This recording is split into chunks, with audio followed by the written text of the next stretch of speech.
apesi message na toute la République mais a bandi yango na Bandalungwa et toye awa toza ko embellir avenue Kasavubu oyo portaka kombo ya premier président ya République démocratique du Congo, hein, le président Kasavubu, et que toza ko embellir yango to repeindre ba séparateur.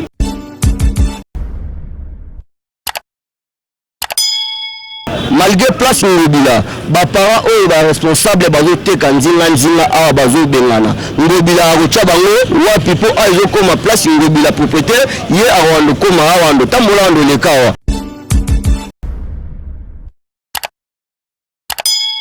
Place oyo symbolique et que place yango to représenter trois personnages, moto ya liboso azako kombola et maman moko azako longola basalité ya moto azo kombola pe azo tia na brouette ya ndeko oyo azako kende ko bwaka na ba décharge. Pour la première c'est pas dans côté hein proportion to abosala etira la ro OK na bato bayebi arobaka yao. Ngobila na bato c'est pas dans le pot moni pe o pe mala passer la pesa na côté.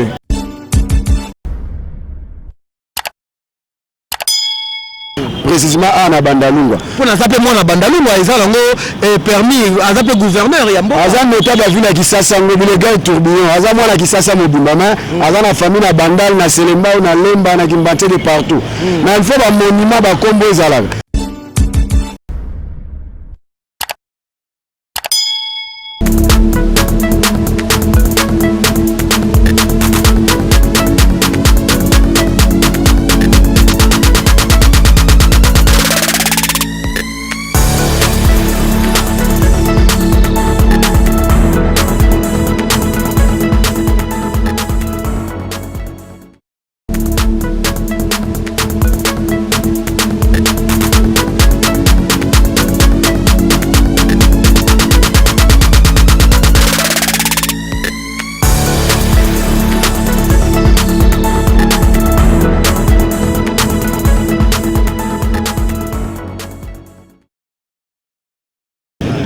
Lelo tozali awa ndeko journaliste oyebi bien que gouverneur ya ville a choisi sagi endroit oyo pour le lancement ya Kin Bopeto oyo le chef de l'État, hein, le numéro 1 de la République démocratique du Congo, qui est le président Félix Antoine Tshisekedi Tshilombo, est venu personnellement pour ça le lancement et à Kinshasa Bopeto. Donc c'est un message qu'il a donné à toute la République, après ce message à toute la République, mais à Bandi Yango, na Bandalungwa, et toye awa toza ko embellir avenue Kasavubu oyo portaka kombo ya premier président ya République démocratique du Congo, hein, le président Kasavubu, et que toza ko embellir yango to repeindre ba séparateur na biso tozo tia ba bac poubelle et que to ériger monument moko na place oyo eza symbolique et que place yango to représenter trois personnages, moto ya liboso azako kombola et maman moko azako longola basalité ya moto azo kombola pe azo tia na brouette ya ndeko oyo azako kende ko bwaka na ba décharge et l'axike to s'approprier na eloko oyo poto zongisa Kinshasa na biso Bopeto ndenge ezali Kin label. Mais tout le monde vraiment au na maquette au na plan au za ko ça ila musala yango mais bana mbai mboka bana Kinshasa pe bana Bandalungwa za ko lela mingi mécanisme ya suivi bolandela raté ko banda musala malamu mais papa bourgmestre ko landela musala za raté dile banini au na ngo ya ko assurer bana Bandal. La kanisi mama journaliste yo ko ta Bandal te ko so ko ta Bandal oyo ba yebisaka yo ke bourgmestre Bandal oyo atambolaka partout. Donc na suivaka eloko nyonso même Bandal ya munene mais nazalaka toujours na terrain et nazali moto na tambolaka na makolo partout kolanda ya solo mosala ezali mingi, hein, malade ya kambango esilaka malembe tozo kende nango malembe pe tokolonga tumboyo Kin Bopeto lelo moto nyonso akomi komona ngo komi visible na Kinshasa. Donc moto aza kondimante toloba vraiment za moto ya mabe ndoki kuto aza bien. Mais il y a penza za moto mabe po eza ko mona na ke Kinshasa eza ko changer et Kin vraiment eza ko koma propre. Il banini ozana ngo pona bande ko babandal bana bandal message ya suko ko pesa bango na mai matali Kinshasa Bopeto vision ya gouverneur. Na loba bien bana bandal idéologie nyonso banda na bandal ba kondiami nene ba fanda na bandal Kobandana Maréchal, Kobandana le patriarche Etienne Tshisekedi, le premier ministre Kengo, Adoula, Lumumba, Vanda Awa. Il faut tout respecter commune Nabiso, les communes historiques, les communes culturelles, tout rendre l'environnement Nabiso propre.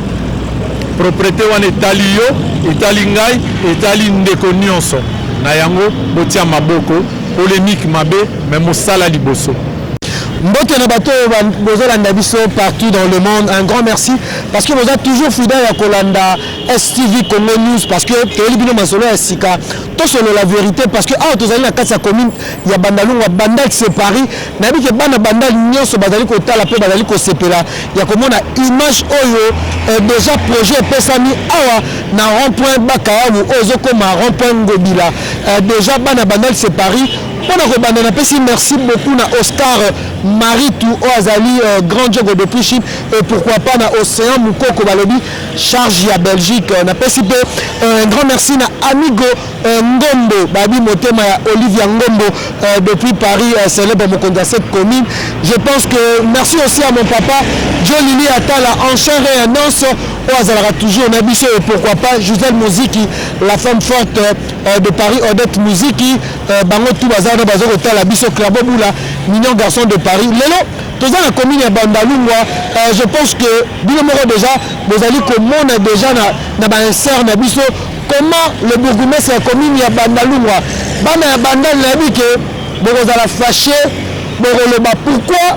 espace au Bakaou, badali ko tchango rond-point de Bila. Eza ya bino ya ko juger, biso nous allons penser ngo toyaki awa na commune à Bandalungwa. Pour nous effectivement, rond-point au Bakayabu depuis l'époque coloniale, le gouverneur Gentini Ngobila a pessi l'ikanisi et comme et si kamoko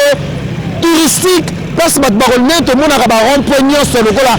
rond-point batete là partout pourquoi pas bana bandalou ndenge balobake bandal séparé bana République démocratique du Congo bana Kinshasa tozomona lancement ya Kinbopeto oyo pesamaki déjà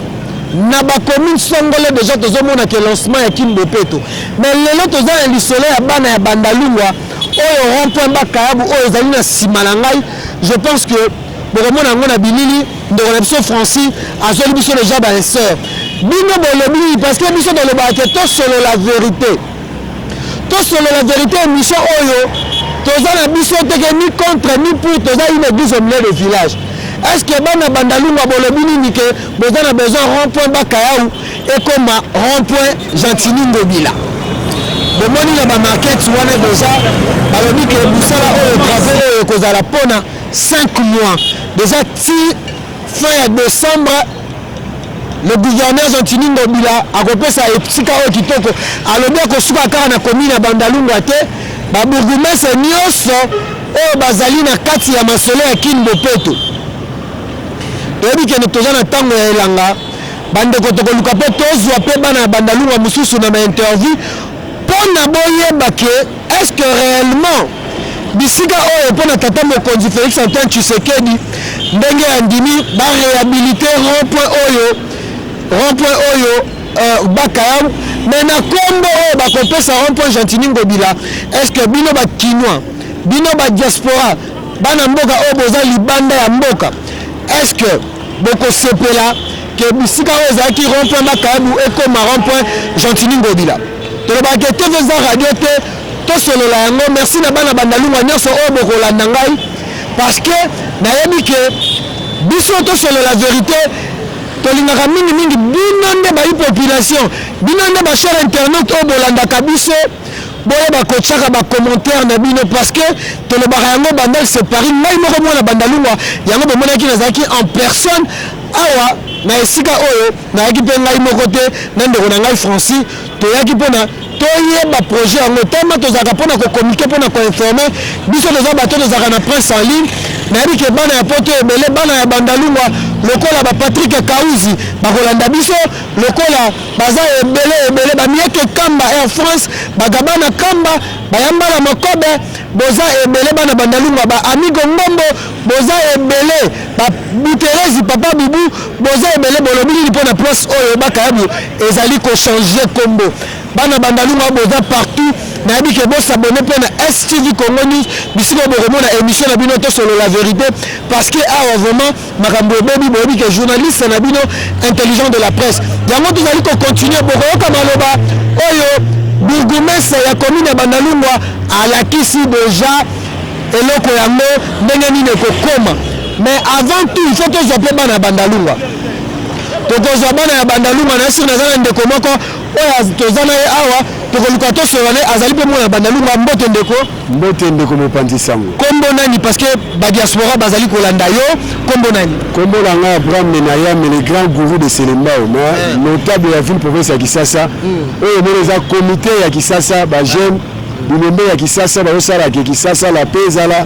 o ba boye intoxication politique o baza sima toujours ya institution président de la République ko soutenir na gouverneur de la ville Jadringo Bulambaka au moni baza ba saleté très propre joie bango. Merci beaucoup ndeko tozana eloko moko to inga to tuna parce que ba diaspora ba kota la biso pourquoi place autre ba kama na kombo rond-point ba kayabu mais to moni Gentini Ngobila akocha yango na kombo ya rond-point Gentini Ngobila est-ce que ba kinois bato ba kolanda obisika nyoso na lingo sa explication pourquoi place où ils ont changé comme ils ont comme rond-point Gentini Ngobila yaka pour na ndenge bokocha yango bopeto pour na ndenge bokocha ba monument bokocha na sur pe okolobela monument wana na sur déjà bourgmestre alobeli le bana na bana bandalungo bazaka bateti o ba kolanda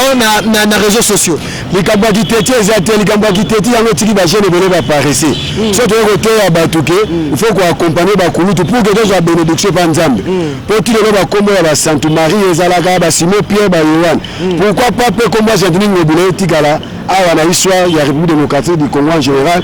précisément à na bandalungwa pour na sape moi na bandalungwa ezalongo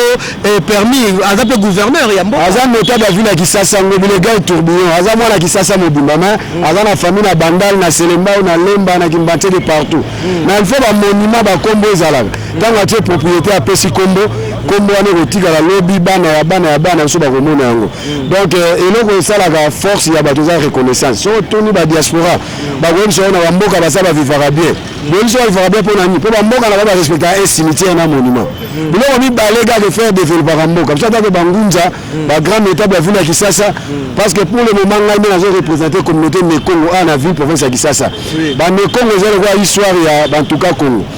tribalisme était école était mais Congo za moto abandaka histoire tito comme siko doza donc monument wana biso de sepeli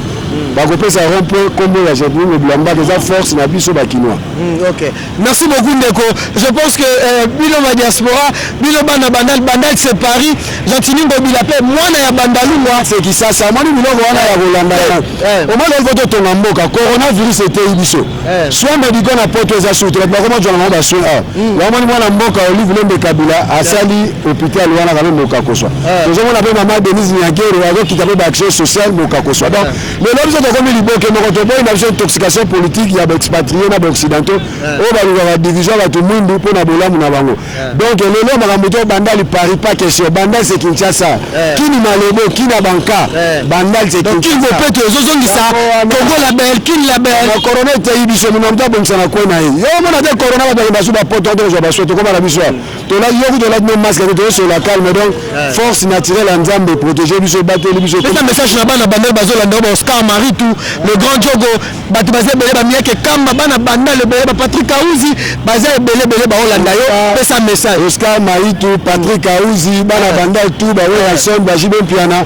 banda les assumer en parité banda c'est Kinshasa tous la carte ya bandalunga donc mais dans la main l'union fait la force de kolonga na bombo ko to gagner lelo biso ba jeune faut de tele matoko ta politique to bundela mboka to ko to na loyenge politique ba ko tshanga mutu faut de soutenir ba kuluto ba bima ba intoxication politique de l'union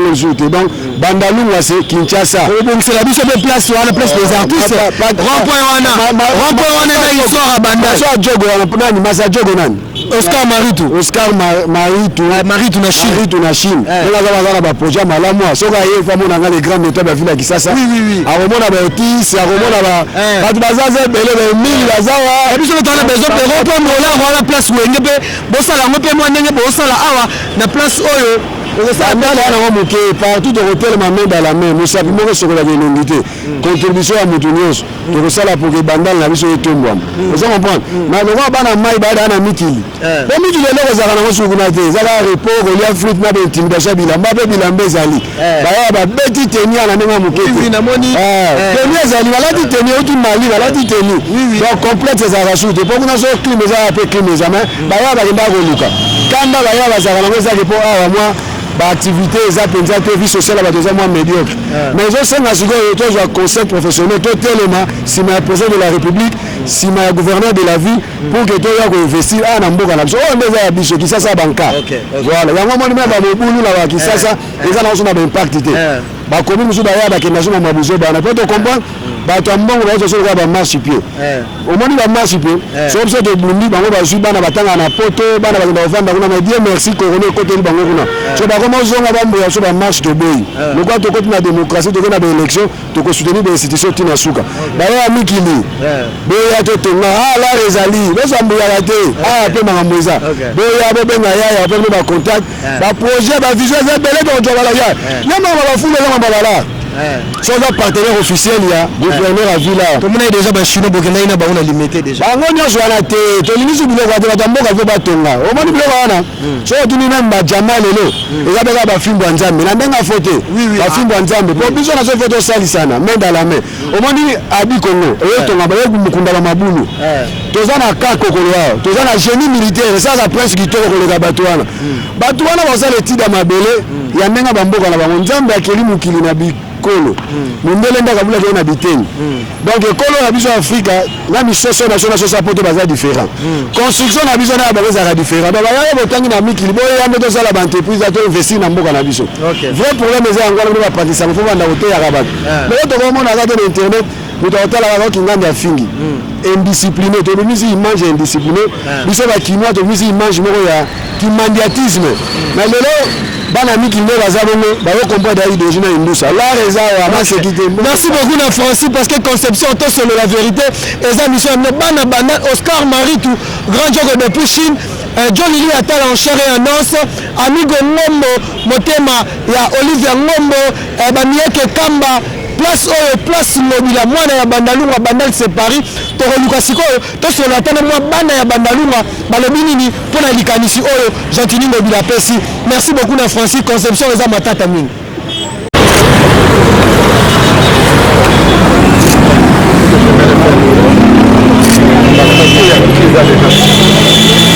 Là maintenant la photo en clair, ça va pas de ce côté et de l'autre côté par rapport au dessin.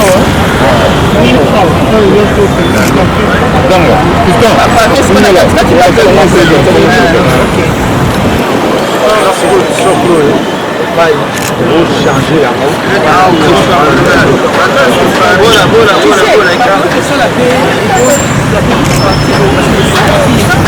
Si, tout ça va faire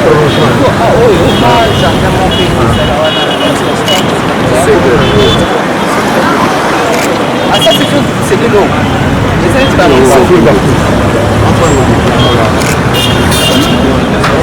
lumière, comment ça sera éclairé? Ça va suivre la lumière. Il y a un peu de bruit, c'est bien. Vas-y, la taille. Mbote ndeko? Ouais, mbote famille. Vous avez mon bandal? Mon bandal a tant penza. Bandal c'est Paris, tout le monde place bas quand même aux changer comme ma place Ngobila. Tant que moi na bandalou au kolobika place au place bas quand même comme rond-point Gentini Ngobila. Ko ko le banini na ba population ba imboka bato bazotala na libanda na étranger. Et nous on ni Ngobila ni biso na bandal après longa baka yawa convaincre biso bana bandal et ko ma rond-point Ngobila. Et nous on ni Ngobila ayi biso na bandal na baka yawa. Est-ce que tout le monde est malheureux, tout le monde est comme la place est déjà propre. Pour la minute, on quitte la maquillée, on quitte la calamou, on quitte la place, on quitte la place. Sur le limite, pour notre nation, tout le monde déjà croquis déjà, on a calamité, dans 4 mois, et on commis déjà place Ngobila. Bon, malgré place Ngobila, les parents sont responsables de Kanzinga à Bazo Bengana. Ngobila a reçu bango, wa pipo a ils ont comme place Ngobila propriétaire, hier à Wando comme à Wando, tambola Wando les kawa. Ba maman tout baté dans a ba reçu bango wapi. Mais et comme ma place ngobila et za la bakayao je vais na poser bandal na biso et za la bopeto et la propre en plus ils sont filmés qu'on a mona to ya dollar il y en a 23 déjà to yebite to kende wapi to suka wapi tala ndenge na bimali tango na zo coopérer donc copézati to yebite ni to sala yema le va zo comme ça ngobila ayo baki pe bana bandal bana mabele quoi message ne ko pesa na bana bandal ba on na poto bon message na pesa na bana bandal bana poto bon baza na souci mbongo na bango baya batonga na bandal ba construire bandal ko madogi ezala ndenge poto ezali mais vous avez besoin de place comme ma place mobile jamais to lingi ngobila te zaka bakaya po ngobila on memela biso eloko te et comme mulunge kanga simba dogi on va mingi ezati ezala ka bakaya ngobila eloko te mukinza mbote ndeko mbote papa to moni yo awa na rond-point bakaya calamité rond-point bakaya boye comme rond-point ngobila bino bayi population to solo la vérité bolobi nini peuple rapona na sepe na ngote population to abosala etira kaka o kena bato bayebi abe bakayao ngobila na bato to sepe na ngote moni pe o pe melonga pasela peza na ngote te donc bosepelite ndenge place ozo comme place ngobila misolo bini ebele mpo na babongisa bino bolobaka bandal c'est Paris tolingi makeno bandal c'est Paris na butu parce que ndenge tomoni koki wana ne balakisi biso donc ça veut dire que bandal vraiment ekozonga bima ndenge ezalaka kala na époque belge wana bino boboyi yango ngobila mpe aza mona bandal akoki mpe kopesa kombo ya bandal tant que bourgmestre nandimi te bango baotaka bapoche na bango kaka nandimi te keno baosala de façon ndenge outi kolobaka keno babongisa yango na basentiment bo nandimi te wana pena nandimi te biso toza place etikala kaka keno ayebaka oyo toyebaki boye pena ke ngobila tosepeli te merci beaucoup mbote ndeko tomoni na rond-point bakayabu awa na ngabu na tomoni déjà bapesi déjà projet que place ozo comme rond-point Gentini ngobila et donc yo oza choquer oza muto ya wewa ozalaka olobi d'abord on pona likamisi oyo rond-point bakayabu ozo changer comme place Gentini ngobila bon pour na ngani na moni on a sepeli makasi kala te de longo bakayo comme de banda séparé papa Gentini ngobila nelo ba sala sepeli sabiso makasi mais tozolela dollar tina $2 comme combien papa Gentini boza la raison mata tout le monde déjà ba otela dollar et mata pe bo bon ça c'est moi on ezala ba poche na bino to ndeni to pour ça la réponse yana bon merci beaucoup ndeko koloba ya pardon ça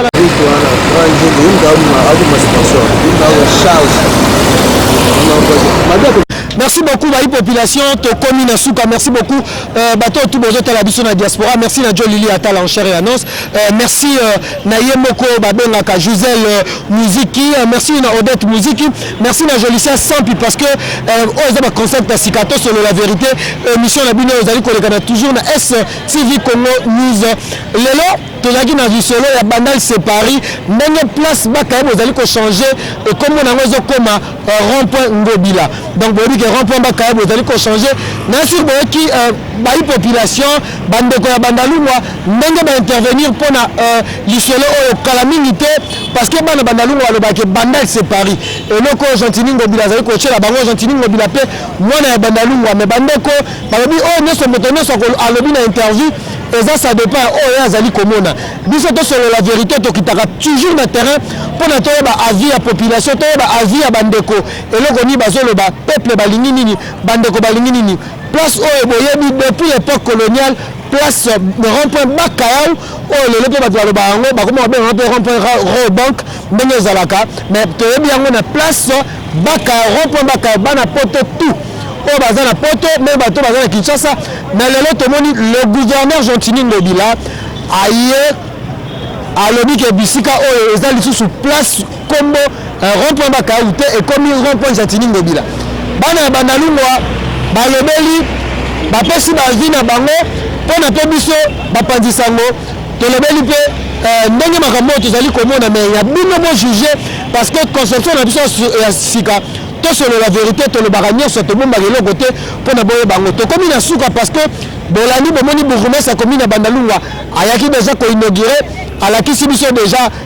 croquis, alakisi biso déjà projet ndenge kozala na 3 monuments wana mama moko azokombola mutu azosala bo nasir bomoni yango biso ozalaki wana kaka mpona kokommunike koinforme bino. Merci beaucoup na bato nyonso bakozwa video na biso bosabone massivement na STV Congo News bokomona intelligent de la presse congolaise Peggy Titan et surtout awa musala vraiment ezali kosalema. Merci beaucoup na réalisateur nanga Francis pour la conception ya sika oyo. Merci beaucoup na grand jogo Oscar Maritou au Kalaminte azokota masolo na STV Congo News, donc le grand jogo de Pushim Oscar Maritou, et pourquoi pas mon vieux John Lili Atal en chair annonce mon papa spirituel na pesi pe. Merci na bana bandalungwa nyonso oyo bokolanda video naza na besoin ya commentaire na bino bazo nanga Patrick Kauzi Bijou Mwama